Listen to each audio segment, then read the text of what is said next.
بسم اللہ الرحمن الرحیم۔ مفسرین نے ذکر کیا ہے کہ ایک دن قوم سمود اپنے کسی محفل میں اکٹھی ہوئی تھی۔ ان کے پاس اللہ تعالیٰ کے رسول حضرت صالح علیہ السلام آ گئے اور ان کو اللہ تعالیٰ کی طرف بلایا اور نصیحت کی اور ڈرایا اور صحیح بات کا حکم فرمایا۔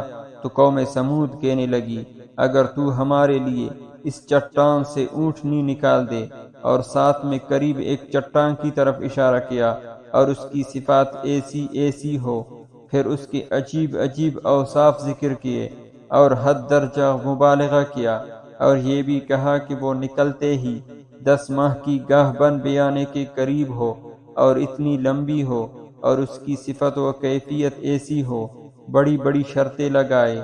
تو پھر حضرت صالح علیہ السلام نے ان سے فرمایا، اگر میں تمہارے سوال کو پورا کر دوں انہی صفات کے ساتھ جو تم نے کہے، تو پھر کیا تم اس پر ایمان لاؤ گے جو میں لے کر آیا ہوں، اور جس کی ساتھ مجھے بھیجا گیا ہے اس کی تصدیق کر لو گے؟ تو قوم سمود نے کہا ہاں۔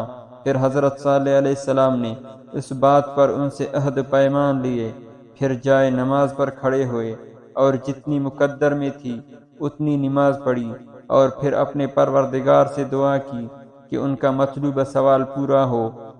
اللہ تعالیٰ نے اس چٹان کو حکم فرمایا کہ پھٹ جا، اس سے 10 ماہ کی گاہ بن اونٹنی ایسے ہی جیسی انہوں نے مانگی تھی اور اسی صفات پر نکلی جو انہوں نے بیان کیے۔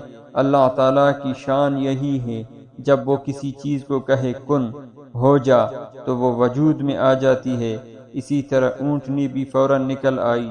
جب سمودیوں نے معجزاتی اونٹنی کو مطلوبہ صفات کے ساتھ موجود پایا تو ایک عظیم الشان معاملہ، ہیبت ناک منظر، قدرت کا غلبہ دیکھ کر کچھ لوگ ایمان سے مشرف ہو گئے اور کچھ لوگ کفر اور ضلالت پر اڑے رہے۔